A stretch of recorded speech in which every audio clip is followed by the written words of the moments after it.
বর্তমান আমাদের সমসাময়িক যে প্রেক্ষাপট চলছে, অর্থাৎ বিগত কয়েক সপ্তাহ ধরে আমরা দেখছি বিশ্বব্যাপী তথা ভারতবর্ষ উত্তাল কি কারণে? যে শান্তির দূত, পয়গম্বর, নবী, আল্লাহর রসুল, আল্লাহর হাবিব, আমাদের জীবন আদর্শ, আমাদের আইডল হিরো নবী মুহাম্মদ সাল্লাল্লাহু আলাইহি ওয়াসাল্লামকে একজন কুফার মহিলা অপমানসূচক কিছু কথা বলেছেন। মূল কথা, প্রথম কথা হচ্ছে এই যে অপমানসূচক যে কথা বলেছেন, এর জন্য প্রত্যেকটি বিশ্বের যে প্রান্তেই যে মুসলিমই থাক না কেন তার হৃদয় ব্যথিত হয়েছে, প্রত্যেকে এর জন্য দুঃখ পেয়েছে এবং তাদের অন্তরে নাড়া দিয়েছে। এবং প্রত্যেকটি মুসলিম যার মধ্যে ঈমান আছে সে প্রত্যেকেই প্রতিবাদের যে তিনটি স্তর রয়েছে, কোনো না কোনো স্তর থেকে তার প্রতিবাদ জানিয়েছে। এবং আমরা যারা এখানে রয়েছে আমরাও প্রত্যেকে প্রতিবাদ জানিয়েছি যে এটি উচিত হয়নি, ধর্মীয় ভাবাবেগে আঘাত আনা হয়েছে, আমাদের জীবন আদর্শ নবী মুহাম্মদ সাল্লাল্লাহু আলাইহি সাল্লামকে অপমান করা হয়েছে। সুতরাং মুসলিম মানে প্রতিবাদ জানানোটাই স্বাভাবিক। মুসলিম মানে সে প্রতিবাদ জানাতে বাধ্য, মুসলিম মানে তার অন্তরে ব্যথা লাগতে বাধ্য, মুসলিম মানে সে ব্যথিত হতে বাধ্য। অর্থাৎ আমরা যে প্রতিবাদ করেছি, ব্যথিত হয়েছি, দুঃখ পেয়েছি, এই বিষয়ে অন্তত মুসলিম উম্মার মধ্যে কোনো সন্দেহ নেই। কিন্তু আমি তার সঙ্গে সঙ্গে আরেকটি কথা বলতে চাইছি, এই বিষয়টি আমাদের বুঝতে হবে যে প্রতিবাদের নামে, ব্যথা পাওয়ার নামে, ধর্মীয় ভাবাবেগ আঘাত করার নামে আমরা বিগত কয়েকটি সপ্তাহ ধরে, বিশেষ করে আমাদের পশ্চিমবঙ্গ বা অন্যান্য রাজ্যের কথা বাদ দিলাম, পশ্চিমবঙ্গের বিভিন্ন জায়গায় যেমন হাওড়া, বেথুয়া, বিভিন্ন জায়গায় যে তাণ্ডব লীলা চালানো হলো। এখন এই কথা বললে অনেকে আবার মুনাফিক বানিয়ে দেবে আমাকে। অর্থাৎ আমি বলতে চাইছি মুসলিম মানেই সে ব্যথিত হতে বাধ্য। নবীকে অপমান করা হয়েছে মানে মুসলিম মানে সে দুঃখ পেতে বাধ্য। নবীকে অপমান করা হয়েছে মানে সে যদি তাওহীদবাদী হয়, মুহাম্মাদি হয়, নবী মুহাম্মদ সাল্লাল্লাহু আলাইহি সাল্লামকে আদর্শ বানায়, অবশ্যই সে প্রতিবাদ করতে বাধ্য। কিন্তু আমি বোঝাতে চাইছি প্রতিবাদের নামে, আন্দোলনের নামে, পথসভার নামে, অবরোধের নামে যেটি চালানো হলো, এটি কি ইসলাম সাপোর্ট করে?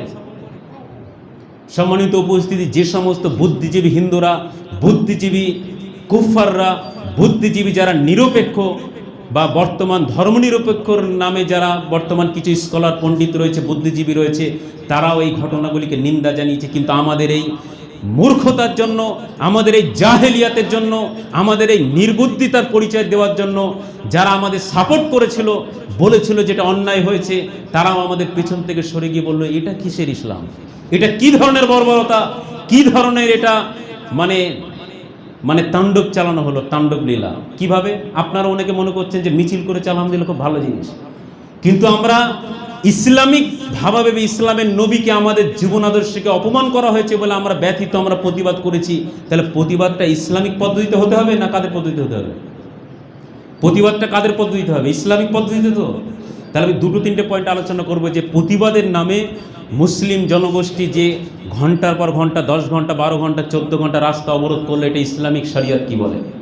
সম্মানিত উপস্থিতি, ইসলামের যতগুলি হুকুম রয়েছে, ভিত রয়েছে, সবচাইতে গুরুত্বপূর্ণ হুকুম বা ভিত হলো সালাত। কারণ আল্লাহ রসুল বলেন সর্বপ্রথম হাসরের ময়দানে যে আমলের হিসাব নেওয়া হবে, যে আমলের হিসাব সঠিক হলে অন্য সমস্ত আমলের হিসাব সঠিক হবে, সেটি হচ্ছে সালাত। রসুল সাল্লাল্লাহু আলাইহি সাল্লাম বলেন পথচারীকে কষ্ট দিয়ে, পথিককে কষ্ট দিয়ে, রাস্তা ব্লক করে দিয়ে, রাস্তা বন্ধ করে, রাস্তা অবরোধ করে সালাত পড়ার মতো রাসূল সাল্লাল্লাহু আলাইহি সাল্লাম অব্যাহতি দেননি, সুযোগ দেননি। অর্থাৎ একটা 4 রাকাত ফরজ সালাত আদায় করতে কতক্ষণ টাইম লাগতে পারে বলেন? 4 রাকাত ফরজ সালাত আদায় করতে কম মিনিট টাইম লাগতে পারে? একটু ধীর স্থিরভাবে পড়লে 10 মিনিট, আমি ধরে নিলাম 15 মিনিট। যদিও এখনকার জামানায় 15 মিনিট ধরে পড়ার সংখ্যা খুব কমই আছে, ধরেই নিলাম 15 মিনিট। যে নবীকে অপমান করার জন্য আমি আপনি অবরোধ করছি, সেই নবী বলছেন ইসলামের ভিত হচ্ছে সালাত। রাস্তা বন্ধ করে সালাত আদায় করা যাবে না, রাস্তা বন্ধ করে পথিককে কষ্ট দিয়ে। ইসলামের ভিত যে সালাতের হিসাব সঠিক হলে অন্যান্য আমল সঠিক বলে গণ্য হবে, যে সালাতের হিসাব হাসরের ময়দানে প্রথম হবে, সর্বপ্রথম নেওয়া হবে এই রাস্তা বন্ধ করে সালাত পড়তে আল্লাহ রাসূল নিষেধ করলেন। আপনি আমি নবীকে অপমানের নামে, প্রতিবাদের নামে 12 ঘন্টা 14 ঘন্টা যে রাস্তা অবরোধ করলাম, এটি কোন ইসলামে আসে? এটি তো নবী মুহাম্মদ সাল্লাল্লাহু আলাইহি সাল্লামের শরীয়তে নাই, নবী মুহাম্মদ সাল্লাল্লাহু আলাইহি সাল্লামের ধর্মে নয়, কোরআনের এটা নির্দেশনা নয়, হাদিসের নির্দেশনা নয়, ইসলামিক কোনো ঐতিহ্যও নয়। বরং এটা আমরা যদি দেখি এটা অমানবিক। আপনি বলবেন কুফাররা করে, তারা তো অবশ্যই করবে, তারা গণতান্ত্রিক পদ্ধতিতে বিশ্বাসী, তারা আব্রাহাম লিঙ্কনকে আদর্শ বানিয়েছে, কিন্তু আপনি তো নবী মুহাম্মদ সাল্লাল্লাহু আলাইহি সাল্লামকে আদর্শ বানিয়েছেন। তাহলে আপনি নবীর অপমানে প্রতিবাদ করছেন, অথচ নবীকে অপমান করে, নবীর হুকুমকে পরোয়া না করে, পথচারীকে কষ্ট দিয়ে, আপনি পথকে আটকে দিয়ে আপনি মনে করছেন আমরা তো আমাদের নবীকে কেন বলবে, সে তো অন্যায় করেছেই। কুকুর মানুষের পায়ে কামড়ায়, তাই বলে কি মানুষ কুকুরের পায়ে পৃথিবীর ইতিহাসে কখনো কেউ কামড়েছে? কথা ভালো করে বুঝতে হবে। যদি এই কথা আমি কয়েকজনের সঙ্গে আলোচনা করবো যে তোমরা হচ্ছে মুনাফেক, ভালো করে আলোচনা বোঝেন, তাহলে মুনাফেক না ইসলাম। আগে কি কথা বলেছি? নবীকে অপমান করা হয়েছে মানে তাওহীদবাদী জনতা দুঃখ পেতে বাধ্য। নবীকে অপমান করা হয়েছে মানে আমরা প্রতিবাদ করতে বাধ্য। প্রত্যেকটি মুসলিম উম্মাহ যার যার জায়গা থেকে প্রতিবাদ জানিয়েছে। কিন্তু আমি বলতে চাইছি 12 ঘন্টা 14 ঘন্টা যে রাস্তা অবরোধ হলো, সেই রাস্তার মধ্যে অ্যাম্বুলেন্স ছাড় পায়নি, অ্যাম্বুলেন্সে রোগী ছিল, একাধিক রোগী মৃত্যুবরণ করলো। আচ্ছা, এগুলো ওই কথা বললে আপনাদের মনে করুন আপনি আপনার আব্বাকে চাকদা হসপিটাল থেকে কলকাতায় ট্রান্সফার করছে, সিরিয়াস অবস্থা, কারণ পাবলিক লোকের বিষয়টা বুঝতে পারে না, নিজের বিষয়টা বুঝতে পারে না। সিরিয়াস এমন অবস্থা, চাকদা থেকে বা কল্যাণী থেকে কলকাতায় ট্রান্সফার করেছে, যত দ্রুত সম্ভব পিজি বা নীলরতন নিয়ে যেতে হবে, নাহলে জীবনের আশঙ্কা আছে। এখন আপনি আপনার আব্বাকে বা আপনার পরিবারের কোনো প্রতিনিধি বা মেম্বারকে নিয়ে যাচ্ছেন, হঠাৎ করে আওয়াল সিদ্দিক গেলেন, 12 ঘন্টা রাস্তা অবরোধ, নিজেতে ভাবেন। এবং অবরোধ এমন পর্যায়ে গেল, পুলিশ চেষ্টা করার পরেও বা নিষ্ক্রিয় থাকার পরেও 12 ঘন্টা 14 ঘন্টা আপনাকে রাস্তায় দাঁড়িয়ে থাকতে হলো। একটা পর্যায়ে গিয়ে অসুস্থ আপনার আব্বা, আপনার স্ত্রী, আপনার সন্তান, আপনার প্রতিবেশী কাতরাতে কাতরাতে মৃত্যুবরণ করলো, অথবা অসুস্থ অবস্থায় কাতরাচ্ছে। এখন বলুন, ওই যারা ন্যায্যভাবে প্রতিবাদ করছে তাদেরকে আক্রমণ করা হয়েছে, যাদের মহামানবকে অপমান করার জন্য তারা প্রতিবাদ করছে, এদের প্রতি আপনার ধারণা কী হবে?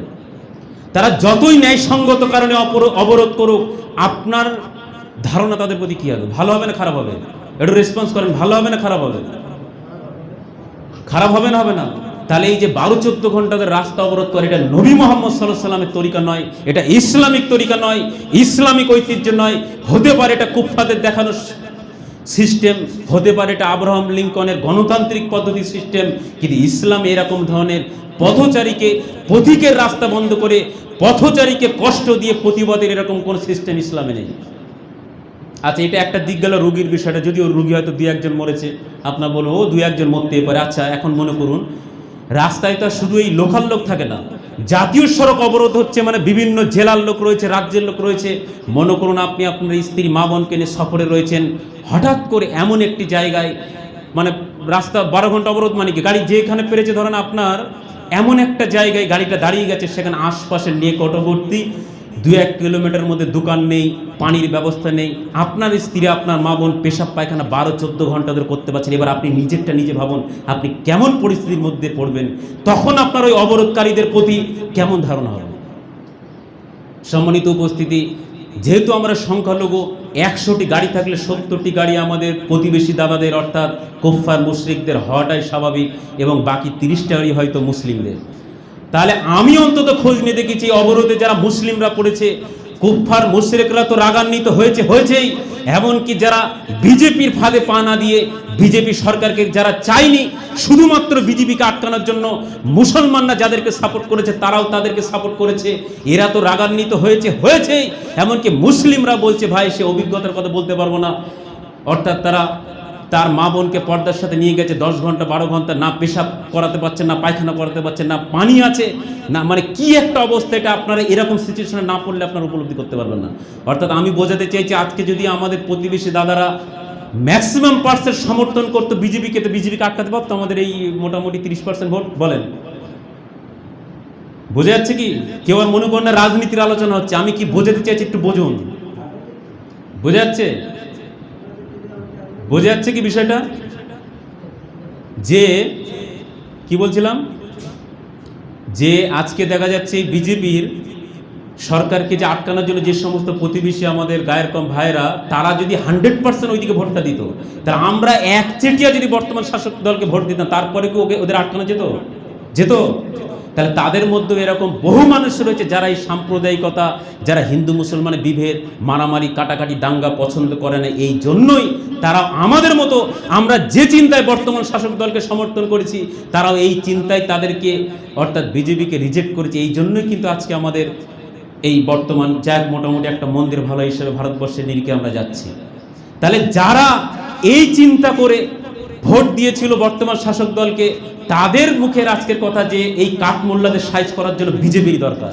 কারণ ওই যে 12 ঘন্টা 14 ঘন্টা যখন রাস্তায় দাঁড়িয়ে ইসলামিক ইতিহাসে একজন কাফের মুশরিক ইহুদি নাসারাও ইসলামিক কান্ট্রিতে নিরাপত্তার সাথে থাকতে পারে, হতে পারে সে বিজেপি করে, হতে পারে সে গায়ের কম, আপনাকে ইসলামী অথরিটি দেয়নি, তার দোকান জ্বালিয়ে দেওয়া, তার ঘর বাড়ি জ্বালিয়ে দেওয়া। অর্থাৎ আমি আপনাকে বোঝাতে চাইছি, এই যে হাওড়া বা বিভিন্ন জায়গায় সেখানে হয়তো সংখ্যালঘু অধ্যুষিত এলাকা, কিন্তু ইসলামে এরকম কোনো আদর্শ নেই যে আপনি নিরপরাধ একটা, সে যত বড় পাপী হোক, সে মুশরিক হোক, এমনকি যদি বিজেপির নেতাও হয়, তারপরেও তার দোকানপাট ধরিয়ে দেওয়া, হোটেল ভাঙচুর করা, ঘর বাড়ি ভাঙচুর করা, এটা অন্তত ইসলাম সাপোর্ট করে না। সম্মানিত উপস্থিতি, যারা ওই সময় আমাদের মতো মেন্টালিটি নিয়ে বর্তমান শাসক দলকে সমর্থন করেছিল, তাদের মধ্যে মেজর পার্সেন্ট লোক বলছে এই কাঠমোল্লাদের সন্ত্রাসীদের সাইজ করার জন্য বিজেপিরই দরকার। আমরা ভুল করেছি, আগামীতে এই ভুল হবে না। সম্মানিত উপস্থিতি, বোঝাতে চাইছি এটা ছিল একটি টোপ। যেমন মাছ ধরার জন্য আমরা কি করি, চার দিই না, বোঝায় না, মাছ ধরার জন্য মাছগুলোকে এক জায়গায় ডাকার জন্য দিই না। তো ঠিক তেমনিভাবে আজকে আমাদেরকে একটা টোপ দেওয়া হয়েছে মুসলিমদেরকে। আপনি এটা মনে করেন না যে নূপুর শর্মা এমনি বলে দিয়েছে। তারা একটা পার্টি চালাচ্ছে, তাদের বুদ্ধিজীবী রয়েছে, উপদেষ্টা রয়েছে, তারা প্ল্যানিং করে আক্রমণ করেছে এবং তারা এটাও জানে যে আক্রমণ করার ফলে বহির্বিশ্বে যা হোক আমরা ওই পদত্যাগ করি বা নানান রকমভাবে কিছুদিন একটা টালমাটাল হলেও ঠিক করে নেব। কিন্তু ভারতবর্ষে আমাদের যেটা লাভ হবে, এটা যদি আমরা করতে পারি, এই নির্বোধ মুসলিমরা খেপে যাবে। খেপে গেলে তাদের যেটা টার্গেট, টোটাল হিন্দু ভোট ব্যাংকটা একত্রিত হয়ে যাবে। তাহলে তারা যে উদ্দেশ্যে প্ল্যানিং করে এই মানে অপমানটা করলো নবীজিকে, তারা তাদের প্ল্যানে সাকসেস হয়ে গেল। অর্থাৎ তারা কিন্তু তাদের প্ল্যানটা ঠিকই হয়ে গেল। এখন ভারতবর্ষে নিরিখে দেখেন, টোটাল মেজরিটি পার্সেন্ট অর্থাৎ সংখ্যাগুরু ভোটটা একত্রিত হয়ে গেছে। এমনকি যারা একটু নিরপেক্ষ ছিল, তারা বলছে কাঠমোল্লাদের সাইজ করার জন্য এটাই করা দরকার। এই বিধুয়াডুরিতে দুই একটি জায়গা ছাড়া ম্যাক্সিমাম জায়গায় তাণ্ডব লীলা চালানো হয়েছে, রাস্তা অবরোধ করা হয়েছে, ভাঙচুর করা হয়েছে, রেলে ভাঙচুর। আমি বিধুয়াডুরি খবরটা নিলাম, শান্তিপূর্ণভাবে মিছিল শেষ হয়ে গেল। দেখেন, এই যে প্রতিবাদ করার বিপক্ষে না, সমাবেশ করার বিপক্ষে কিন্তু আমি বলছি না। এটা তো রাজ্যের মুখ্যমন্ত্রী বলেছে আপনারা প্রতিবাদ করুন, সমাবেশ করুন, এতে কোনো আপত্তি নেই। কিন্তু প্রতিবাদের নামে, সমাবেশের নামে গাড়ি ধরিয়ে দেওয়া, দোকান ধরিয়ে দেওয়া, ঘর বাড়ি ভাঙচুর করা, দেখুন যে অপমান করেছে সেই বিষয়টা চাপা পড়ে গেল।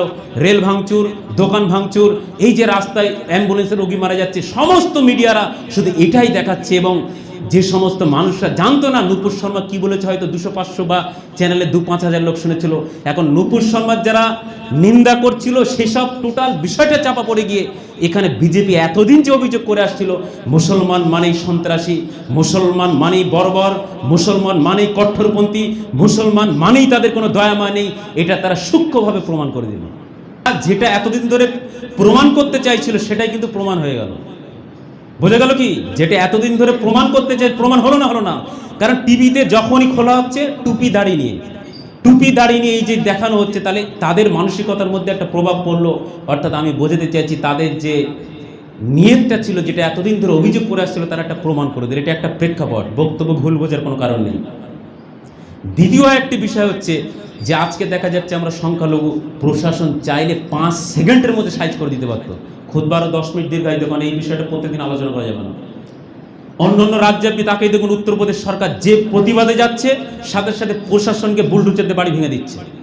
মানে আমরা কুমির, মানে পানিতে নেমে কুমিরের সাথে কিভাবে যুদ্ধ করছে। আমাদের প্রশাসন যদি চাইতো 5 সেকেন্ডের মধ্যে সাইজ করে দিত, শুধুমাত্র করেনি। সেটা কি কারণে আমরা বুঝতে পারছি, আপনারা বুঝতে পারছেন। তাহলে তার মানে এই নয় যে প্রশাসন কিছু করেনি বলে এতে আদতে আমাদেরই লস হয়েছে। অন্যান্য রাজ্যে আপনি দেখুন, ঘর বাড়ি ভেঙে দেওয়া হচ্ছে, তাণ্ডব লীলা চালানো হচ্ছে, যে সমস্ত মুসলমানরা মিছিল অংশগ্রহণ করছে। তাহলে আমাদের প্রশাসনিক প্রধান তিনি বলছেন থানায় গিয়ে কেস করো, হাইকোর্টে কেস করো, এইসব দিকে কোনো ব্যাপার নেই। শুধু কি করছে, ওই নানান রকম স্লোগান দিয়ে হজবরলা করে আমাদের চৌমাথায় সরকারি বাস দাঁড়িয়ে রয়েছে, ভাঙচুর করে দিয়ে চলে গেল। তো এইটা কী ধরনের প্রতিবাদ? কিন্তু যেটা করলে কাজ হবে, যেখানে প্রশাসনিক প্রধান বলছে পশ্চিমবঙ্গের প্রত্যেকটি জেলা, প্রত্যেকটি থানায় থানায় গিয়ে তোমরা এফআইআর করো, ওই সবের দিকে নেই। ওই লাড়ে লাপ্পা করে চলে যাচ্ছে। হাইকোর্টে গিয়ে কেস করো, সুপ্রিম কোর্টে গিয়ে কেস করো। অর্থাৎ যে যুবক আজকে এত লাফালাফি করছে বা যে মানুষে এত লাফালাফি করছে, তাকেই বলেন যে আমরা সুপ্রিম কোর্টে কেস লড়বো, লাখ লাখ টাকার দরকার, 500 টাকা করে চাঁদা দিতে হবে, বলবে ভাই পয়সা নেই। তাহলে যেটা কাজের কাজ, যেটা করলে নূপুর শর্মা প্রেসারে পড়বে, সেই সবগুলো হচ্ছে না। যেটা করলে ইসলামের অপমান হবে, ইসলাম মানে অপমানিত হচ্ছে, তারা মনে করছে তাহলে এটা মানে ইসলামিক নিয়ম। তারা মনে করছে এই আবার কি ইসলাম। তারা মনে করছে টুপি দাঁড়িয়েওয়ালা লোকরা এটা কি করছে। সম্মানিত উপস্থিতি, বোঝাতে চাইছিলাম এটা যে পানিতে নেমে কুমিরের সঙ্গে আপনি যে লড়াই করছেন, এই ফিডব্যাক আপনার কিন্তু ফিরে আসবে, আপনি অপেক্ষা করুন। তা আপনি এটা না করলেও ওই বিজেপি সরকার আসলে ঘরবাড়ি ভাঙতো, টান্দুকলীলা চালাতো। এখন তাদের জন্য যদি কখনো সরকার চেঞ্জ হয়, তখন ওই টিভিতে আমরা টক শো দেখি না, বলে জাঙ্গা ভাঙো, তখন ওদের প্রতিনিধি যারা বলবে যে দাদা আমাদের তো কিছু করেন, এটা জন আক্রোশ। ওই যে মনে আছে হাওড়ায় পাঁচলায় হয়েছিল, অমুক জায়গায় হয়েছিল, এটা আমাদের সরকারের কোনো ব্যাপারটা পাবলিকের আক্রোশ ছিল। এই আপনার দেখানো পথেই কিন্তু তারা আপনার দোকান ভাঙচুর করবে, আপনার দেখানো পথে আপনার গ্রামকে গ্রাম জ্বালিয়ে দেওয়া হবে। অর্থাৎ আমি বোঝাতে চাইছি, পানিতে নেমে কুমিরের সাথে যুদ্ধ হচ্ছে। যদি আজকে আমরা যে পথে নেমেছি, বিজেপির নেতারা ফেসবুক লাইভের মাধ্যমে আমি দেখছিলাম 5 লাখ 10 লাখ ভিউ হচ্ছে, তারা বলছে হিন্দুদেরকে যে আপনারা এখনো ময়দানে নামুন, নচেত এই পশ্চিমবঙ্গ পশ্চিম বাংলাদেশ হয়ে যাবে, আপনাদের মা বোনদেরকে নিয়ে আপনারা থাকতে পারবেন না। আমি বোঝাতে চাইছি, সংখ্যাগুরু হিন্দু ভাইরা যদি তারা ময়দানে নামে, আমাদের মতো রাস্তায় নামে, পশ্চিমবঙ্গব্যাপী কেমন দাঙ্গা ধারণ করবে, এটা কি আপনাদের নলেজে ঢুকেছে? নির্বুদ্ধিতার মতো প্রশাসন একটু ঢিলা দিয়েছে বলে আমরা যা খুশি তাই মনে করেছি। আমরা মনে করছি তো বিশাল প্রতিবাদ, 2-4 দিন প্রতিবাদ হলো, আলটিমেট রেজাল্ট কি হলো? কিছু হয়েছে কি নিটফল? বরং হিন্দুদের আক্রোশ বেড়েছে, বিজেপির প্ল্যানটাই সাকসেস হয়েছে। আমি বলতে চাইছি, আমাদের মতো তারাও পথে নামলে দাঙ্গা অবশ্যম্ভাবী হতো।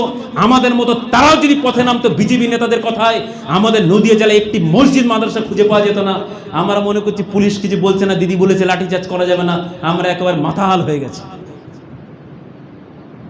বোঝা যাচ্ছে কি আমার কথা, নাকি বোঝা যাচ্ছে না? এইগুলো বুঝতে হবে, নামাজ পড়লাম আর চলে গেলাম, এটা কাজ না। আজকে হাওড়ায় লোক বেশি বলে সেখানে যেটা হয়েছে, আর আমাদের এখানকার হিন্দু ভাইরা যদি মনে করে, তাহলে আমরা এই মসজিদ রাখতে পারবো তো? খুব তো একেবারে নবীর ভক্ত। আরে নূপুর শর্মার যদি ফাঁসি হয়, আমি আপনি ওই মিছিলের মধ্যে 95% মুসলমান ফাঁসির জন্য যথেষ্ট। কেমন এ বললেই তো বলবে তোমাদের খালি উল্টো পাল্টা যুক্তি। নূপুর শর্মা নবীকে অপমান করেছে, তার জন্য যদি তাকে ফাঁসি দিতে হয় আমরাও চাই, কিন্তু ওই মিছিলের মধ্যে 95% মুসলিম নবীকে অপমান করে বেদাতে লিপ্ত, আল্লাহকে অপমান করে শিরকে লিপ্ত। ওই মিছিলের 95% মানুষ সালাত আদায় করে না, মদে লিপ্ত, সুদে লিপ্ত, বেদাতে লিপ্ত, জিনায় লিপ্ত, মদ্যপানে লিপ্ত, শরিয়া বিরোধী কাজের মধ্যে লিপ্ত। তাহলে নূপুর শর্মার যদি ফাঁসি দাবি করা হয়, আপনার কেন ফাঁসি হবে না?